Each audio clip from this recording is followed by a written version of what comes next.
I work as the vice chair of our acute care psychiatry division in the hospital. So I'm also not sharing a story from Maimonides, but from when I used to work at Bellevue Hospital. And this was March of 2020, and I was attending in the Bellevue Hospital psychiatric emergency room. It was the start of COVID. We had no idea what was going on, no idea how COVID was spread. Did it come home on your groceries? Did it come home on your clothes? And so, like other doctors in the hospital, the psychiatry attendings requested that we have access to the hospital scrub machines, where you can sort of like put scrubs in, exchange them, they wash them for you, so that we don't have to bring whatever it is home. So Bellevue said, well, we're not going to do that for you, but we will give you a huge pile of decommissioned labor and delivery scrubs from the 1980s. So they were this like soft green color. They had a blue ribbon at the top. They had a ballet wrap waist. They tied in the back. Really what we all wanted to be wearing. And the best part of them was that in big capital bold letters right across the chest it said labor and delivery. So you guys may know a little bit about psychiatric ERs, but most people don't want to be there. It's typically one of the worst, or if not the worst, day of their life if they've ended up in the psychiatric ER. And what they really don't want is to go to a psychiatric ER staffed by a labor and delivery team with very poor sartorial choices.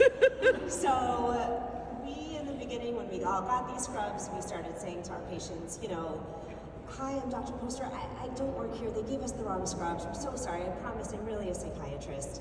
And after a while, we decided, you know what, we're all sort of used to this. We're done laughing at each other. We're done, you know, explaining this to every patient. We sort of just adjusted, and our paranoid patients had a little bit of a hard time with it. But in general, things are okay. So this is now the summer of 2020, about 4 or 5 months later, and a bunch of the ER psychiatrists are sitting in the psych ER, and we hear, and the psychiatric emergency room is sort of down this maze of hallways that no one else ever really goes down. And so we hear one of our colleagues coming down the hallway saying, hey, we need some help out here. Can you guys come out? So the whole team of psychiatrists comes out, we walk down the hallway, and we see this woman who's visibly pregnant with her husband, completely panicked. Her pants are down around her ankles, and she's actively giving birth. Oh.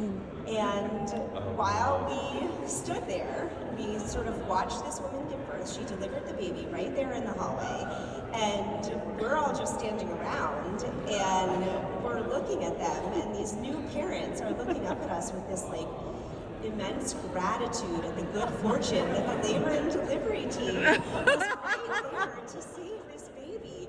And we all sort of look at each other and remember what we're wearing, and we look down and we say, oh, actually, we're psychiatrists.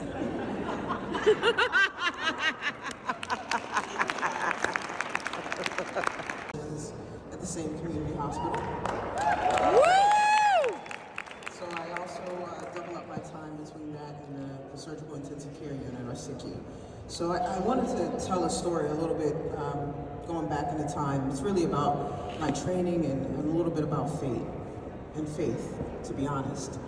So as you all know, there's a lot of training that goes into what it takes to become a physician. And in our case, with general surgery, it's about 5 years of training. Well, in my second to last year, my partner of 2 years, unfortunately, she took her life.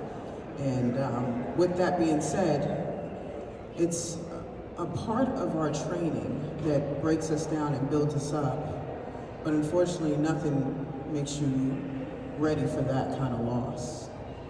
And on top of that, as a physician, there's a typical grieving process that we all go through when we lose someone close to us. But when you're a physician who blames themselves for not seeing the obvious signs, there's a grief and an anger that comes with it. And when this happened, that's all I was consumed by. And so I went through my day-to-day. I actually went to work, learned to breathe again, and kind of went about the business of helping to try to save people's lives. But really, I was so emotionally disconnected from it all, it never really made sense. So my partner, who had passed, she was a CTIC nurse, a cardiothoracic bedside ICU nurse.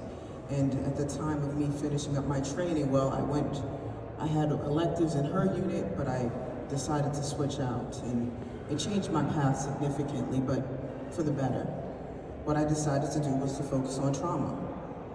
And again, we would go through the whole business of whether it's in the emergency department or whether it's in the ICU. I gotta put in critical lines, I gotta balance out someone's chemistries in order to make things right. And one morning, as I was rushing off to work, I got rear-ended. And this was not a big deal to me, because honestly, I was in the throes of grief when it happened. And I was more so inconvenienced by being late to work than anything else. So this lovely middle-aged woman, it was a rainy day, she gets me in her car, she says, "Hey, listen, I'm so sorry about this," and just keeps blabbing. I couldn't understand it because I knew I was late for work. I just wanted to exchange the insurance information and go about my business. Well, she's telling me about her whole life. She's telling me about her husband, her kids, her son who's a fashion designer, her daughter who's a nursing student currently, at the time. And I remember hearing it and thinking to myself, oh, another nursing student, another nurse, and this is a very depressing moment in my life. I just want to go to work. Well, we finally exchanged all our information. I ended up driving my car to work, all banged up, taped up the bumper, or the rear bumper, and went about my business. So I'm at work, very much the day-to-day, again and again, the same rigmarole. And one morning, I had this patient, a lovely young woman who unfortunately attempted to take her own life at the time. She was a nursing student and had jumped off of a building. So this was my patient who had broken every bone in her body, and I had to call up a loved one to get consent the following day. And I picked up the phone, and I usually do my same introduction when I call people. I say, hey, hello, this is Dr. King. I'm calling you from, at this time, The Ohio State University. And I'm calling you to tell you this is not an emergency, but I want you to know that I'm here taking care of your loved one, and I need consent for this procedure. At that time, the woman on the phone said to me, is this Nikisha King? I said, yes. And she said, is this the woman who I rear-ended a couple of weeks ago? I said, after a short moment, yes, this is. This is awkward. Considering our insurance companies actually were still duking it out, but this was awkward. But at that moment, she said to me, I'm so glad you're the one taking care of her. She's in amazing hands, I know that. And that was something that I needed to hear in that moment. It was the forgiveness that allowed me to push forward, and it's something that I definitely carry with me going through my day-to-day. The grieving process for all of us is tough. We're all human, but sometimes it is needed to make you better. Thank you. If you're wondering why an OBGYN who already works late night delivering babies showed up here at 1 a.m. on her one day off, you can thank Josh for that. Anyway, so I'm gonna tell a story that didn't happen here, but happened actually in Kenya. I went to medical school at the age of 37, and unlike most people who have a midlife crisis, instead of taking a young lover or buying a car, I decided I'm going to go to medical school. For the longest time, people would ask me, why medicine? I was drawn to it, I didn't know why. But the story I'm about to share really brought it all together for me. Basically, I go to Kenya twice a year for the Global Health Program, and I take residents with me. And on this particular trip, what we do is we show up, and then the entire village lines up from near and far to come and get free gynecologic surgery. And this one lady showed up. She was about 60 years old, like 60. Many people don't even know, they don't have birth certificates in Kenya where we go. We go to West Pokot. And she shows up and she said, I have abdominal pain. It's been here for 3 years. No one would do surgery on me. And I thought, I'm Shakarli. I'm going to do surgery on you. And I do a sonogram, and I realized why. She basically her uterus was attached to her bowel, was attached to her anterior abdominal wall. That's a pretty high-risk surgery, and that's not something that gynecologists do.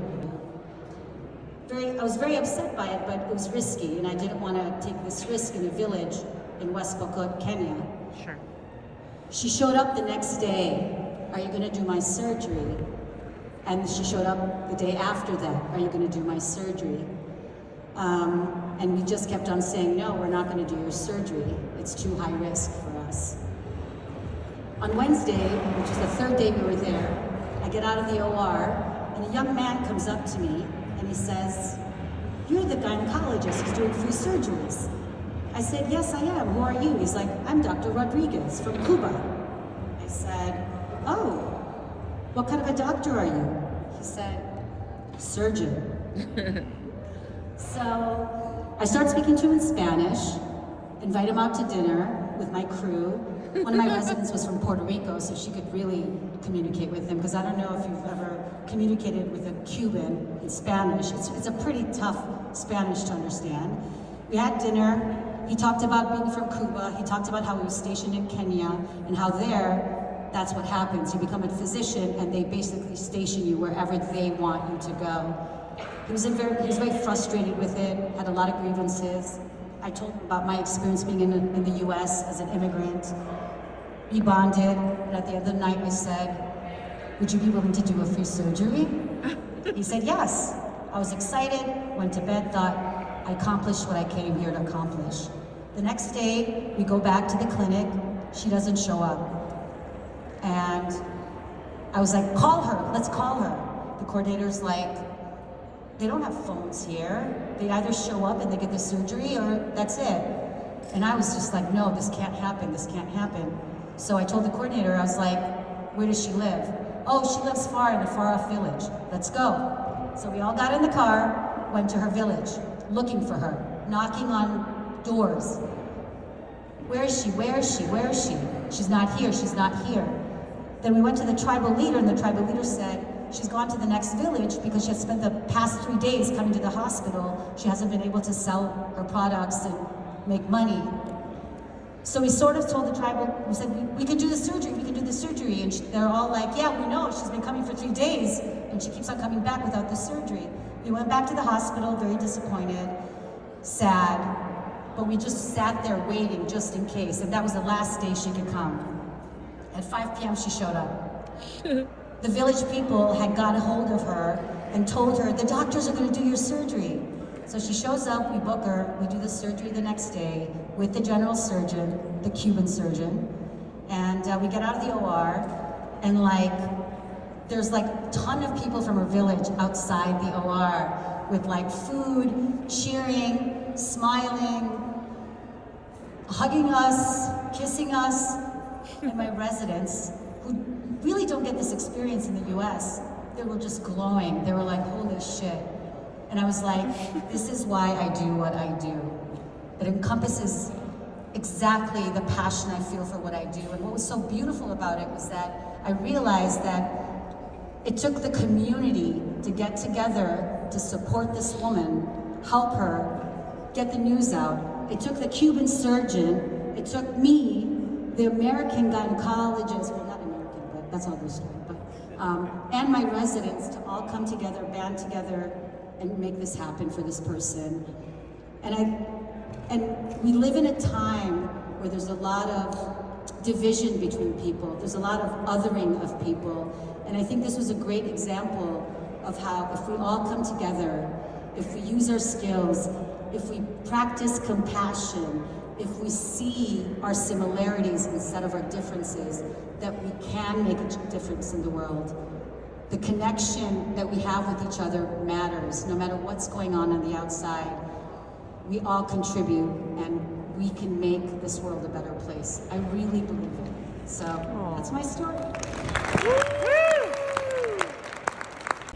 This is the first time we've talked to a group of non-medical people. So I'm going to present a medical mystery, and we'll see if you guys can figure it out. This is one of my first patients when I was a resident. 85-year-old woman comes in with her daughter. She hasn't had a bowel movement in 1 week. she's having discomfort, she's having cramps, her daughter's worried, and rightly so, because if you don't go to the bathroom for a week, I'll provide an exception to this. If you don't go to the bathroom for a week, you can get buildup of a lot of pressure, you can have a perforation, you can actually die from it. The exception is this guy I knew in college who couldn't use the bathrooms in the dorms. He had to go home every weekend. Anyway, this woman, I could tell she was in trouble, so I had to sort of spring into action, which meant giving her suppositories, enemas, laxatives, all sorts of things to try to get things going. And as time wore on, I realized that it wasn't helping. She was getting even more uncomfortable as the pressure was building up. And I knew that I would have to perform what's called a manual disimpaction, which is the worst, in my opinion, the worst of many terrible things that we have to do in the emergency department. So I'd never done one before, and I gowned up and I put on gloves. I put on like 3 pairs of gloves, and my thought was that I would keep taking off the gloves and putting them in the trash. And anyway, I took her into this room. It was like a dark room, and started doing this procedure, which is uncomfortable and deeply intimate. And she realized that it's not something that I wanted to be doing, so she apologized to me, which was, I thought, very kind. And she thanked me for doing it. And I just kept turning and almost throwing up. Like, it was the first time. It was so awful. And at some point, I had my finger deep inside of her, and I encountered this hard object. And I was like, oh my goodness, what is this? I didn't expect this. And I sort of got my finger around it and pulled it out and washed it off. And of course, after I did that, everything started coming out, so I cured the patient. And I washed it off, and it was this blue egg. It was like an egg. It was like egg-shaped. Oh my God. And I looked at it, I was like, what is this? And I didn't want to accuse her, but I was like, where did this come from? She's like, I don't know what that is, that egg. So I washed her off and took her back to her daughter, and then I came back to fascinate over this object that I'd taken out of her. And it was legitimately beautiful. I had no idea what it was. And the first thing I thought of was, what comes first, the chicken or the egg? And I was like, maybe she would become a chicken. I don't know. It's like nothing was making sense. So I was like, I'm going to send this to pathology. So I put it in a jar, and I took it to my attendant. And I was like, I'm going to send this to pathology. And he was this like very incurious person. He was like, don't send it to pathology. I was like, I'm going to send it. He said, don't put my name on it. I said, I'm not going to put your name on it. I'm putting my name on it. I'm going to make the discovery. Because I had discovered this thing. It was legitimately an interesting finding, and it's true that in science, typically younger people make the discoveries because the older people become too stupid with time. So I was like, I'm going to make this discovery. And then a week later, I did send it. A week later, I got the report from the pathology. And do you know what it said? The diagnosis, it was a calcified fecalith. And fecalith means literally stool rock. Oh It was my like God. a piece of stool that had existed in this sort of corner of her GI tract for long enough that it had, under such pressure, calcified and become like, organized and become like a gem. It had become this beautiful object, like a diamond. And that's what I had discovered.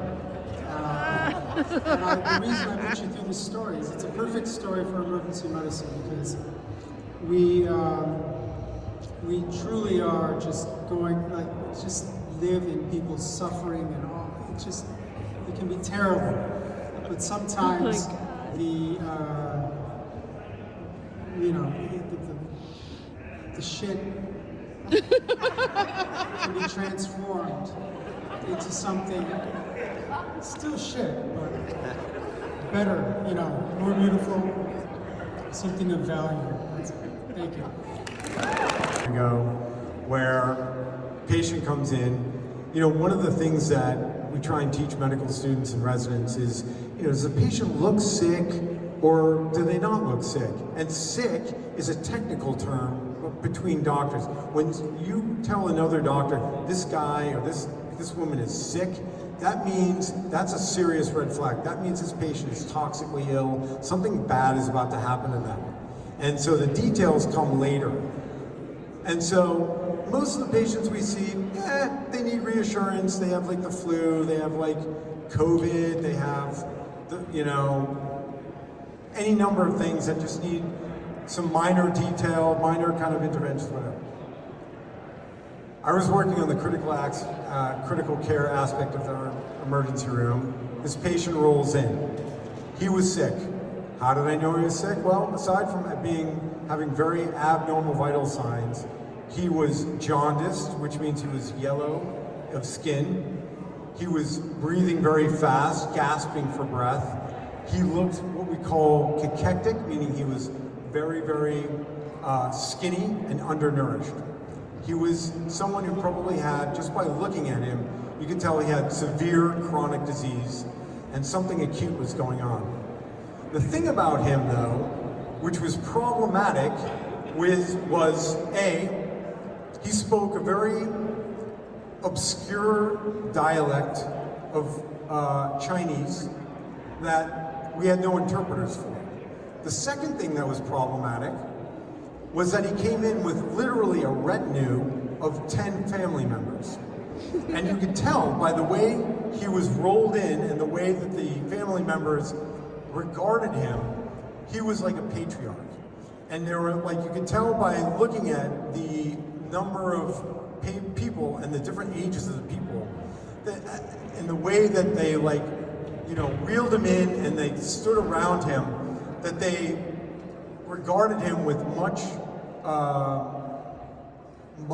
respect and sort of honor, in a way where they really were just sort of presenting him to me in a way where it was unsaid that this person headed up the family and I needed to take care of it, and that something needed to be done immediately because he was toxically ill.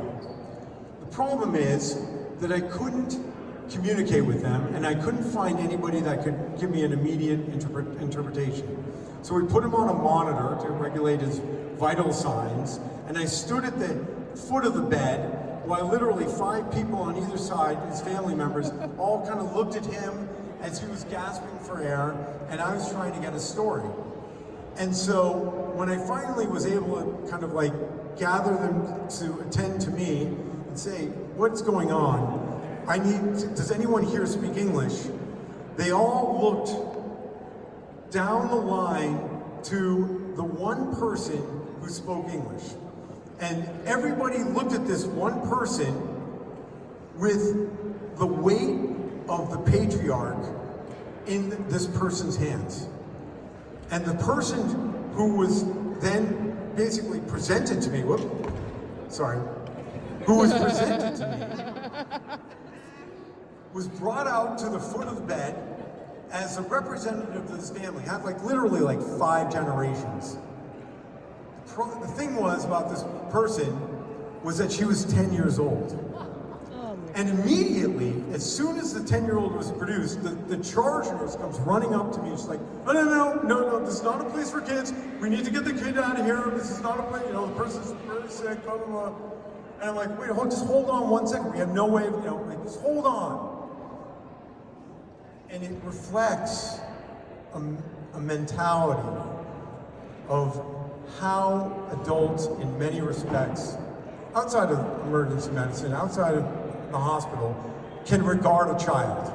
in that the kid is a kid, doesn't really have anything to say to adults, and doesn't hold any sort of import. I'm not saying this is what you believe, but I'm saying that this is something that I've seen over and over again. And so this kid, I held off the charges, and and I talked to the kid, and I said to the little girl, I said, what's going on with this person? And she immediately introduced herself, introduced the patient as being her great-grandfather, and then in a way that stunned me, gave me this systematic, well-thought-out history in order of how things progress. And so